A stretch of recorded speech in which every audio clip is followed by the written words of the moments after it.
வணக்கம் நண்பர்களே, வாங்க இன்னைக்கு நம்ம வீடியோல ஒன் பாட் ரைஸ்ல புதினா புலாவ் செய்யறது எப்படின்னு பார்க்கலாம். இதுக்கு நான் 6 காம்பு இருக்கிற அளவுக்கு உள்ள புதினாவை உருவி வச்சிருக்கேன். அதுல 1/4 துண்டு இஞ்சி வச்சிருக்கேன், 3 பச்சை மிளகாய். இதுல நாம வேற எந்த காரமும் சேர்க்க போறது கிடையாது. அப்புறம் 1 டேபிள் ஸ்பூன் தயிர். இதுல 1 கியூப் ஐஸ் போட்டுக்கோங்க. அடுத்து 1 டேபிள் ஸ்பூன் தயிர் விட்டுக்கோங்க. அதுக்கப்புறம் 1/4 ஸ்பூன் அளவு லெமன் போட்டுக்கோங்க. இதில் ஒரு 1/4 ஸ்பூன் அளவுக்கு லெமன் விட்டுக்கோங்க. என்னோட லெமன் ரொம்ப ஃப்ரீஸ் ஆயிடுச்சு, லெமன் ஜூஸு, அதனால தான். நான் 1/2 கப் அரிசி தாங்க எடுத்திருக்கேன், அதனால் நீங்கள் 1/2 ஸ்பூன் அளவுக்கு லெமன் விட்டுக்கோங்க. இப்போ இதை நாம் ஃபைன் பேஸ்ட்டாக அரைச்சி கொண்டு வந்துடலாம். ஒரு பேனில் 1 டேபிள் ஸ்பூன் நெய் எடுத்துக்கோங்க. 1 டேபிள் ஸ்பூன் சாதாரண எண்ணெய், சன்ஃப்ளவர் ஆயிலோ அந்த எண்ணெய் எடுத்துக்கோங்க.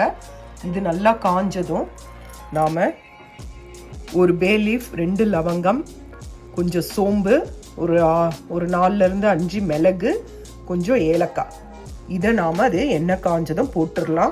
அதுக்கு பிறகு நறுக்கி வச்ச ஒரு மீடியம் சைஸ் வெங்காயத்தை போட்டு நல்லா வதக்கி விடுவோம். இது பொரிஞ்சிடுச்சிங்க. இப்போ நம்ம நறுக்கி வச்ச வெங்காயத்தை சேர்த்துடலாம். வெங்காயம் நல்லா வதங்கிட்டோங்க. அதுக்குள்ளே நீங்கள் அரிசியை எவ்வளோ வேணுமோ போட்டுக்கோங்க. நான் 1/2 கப் போட்டிருக்கேன். 1/2 கப்புக்கு 1 கப் தண்ணி விட போகிறேன், சுடு தண்ணி விட போகிறேன். அதனால் நீங்கள் உங்களுக்கு எவ்வளோ வேணுமோ போட்டுக்கோங்க. உங்களுக்கு புதினா டேஸ்ட்டு பிடிக்கும்னா 1 கட்டு புதினாவும் போடலாம், இல்லை 1/2 கட்டு கூட போடலாம். ஒரு 1/2 கப் எடுத்துக்கிட்டிங்கன்னா 1/2 கப் புதினா போடலாம், நல்லாயிருக்கும்.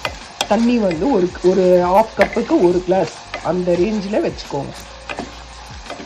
இது நல்லா வதங்கிட்டோங்க. வதங்கின பிறகு 1 டீஸ்பூன் ஜிஞ்சர் கார்லிக் பேஸ்ட் நம்ம சேர்த்துக்கலாம்.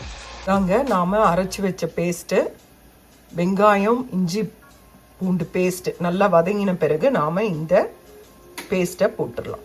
இப்போ 1/2 கப் அரிசியை போட்டு இதை நல்லா ஒரு 2 வாட்டி அலம்பிட்டு ஒரு 15 மினிட்ஸ் ஊற வைக்கலாம்.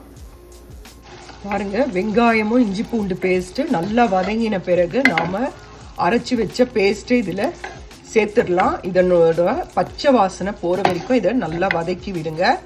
அதுக்கப்புறம் நாம் ஊற வச்சிருக்க அரிசியை இதில் சேர்த்துடலாம். நான் 1/2 கப் அரிசி எடுத்திருக்கேன். நான் குக்கரில் போடுறதுனால 3/4 கப் தண்ணி நல்லா கொதிக்க சூடு பண்ணி நாம் இதில் விடலாம். இப்போ இது பச்சை வாசனை போகிற வரைக்கும் இது கலரி விடலாம். இப்போ இதில் ஒரு 1/4 டீஸ்பூன் மஞ்சள் பொடி சேர்த்துக்கோங்க. தேவையான அளவு உப்பு சேர்த்துக்கோங்க. சேர்த்துட்டு நல்லா கலந்து விட்ட பிறகு நாம் இதில் அரிசியை சேர்த்துடலாம். இப்போ இதில் 1/4 டீஸ்பூன் மஞ்சள் பொடி, 1/2 டீஸ்பூன் ஜீரா பவுடர், தேவையான அளவு உப்பு சேர்த்து ஜீரா பவுடரும் சேர்த்துக்கோங்க. தேவையான அளவு உப்பு சேர்த்துட்டு நல்லா இதை வதக்கி விடுங்க. வதங்கின பிறகு நாம் அரிசியை இதில் சேர்த்துடலாம்.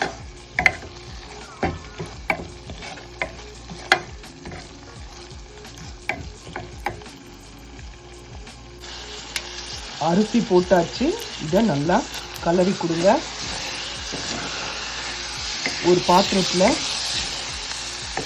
3/4 டம்ளர் தண்ணி நல்லா கொதிக்க வைங்க. நல்லா கொதிக்கணும். நல்லா கலரி கொடுங்க. ஒன் பாட் ரைஸ் ரொம்ப ஈஸி, சுலபமாக செய்யலாம். லஞ்ச் பாக்ஸ் ரெசிபியாகவும் பசங்களுக்கு கட்டி கொடுக்கலாம், பெரியவங்களுக்கும் அதை கொடுத்து அனுப்பலாம். இதுக்கு ஒரு பொட்டேட்டோ ஃப்ரை இல்லைன்னா சிப்ஸ் வச்சு சாப்பிட்டிங்கன்னா ரொம்ப அருமையாக இருக்கும். அவ்வளோதாங்க. இப்போ தண்ணி கொதித்த உடனே நாம் இதில் விட்டுடலாம். நல்லா கலந்து கொடுத்தாச்சு, அவ்வளோதான்.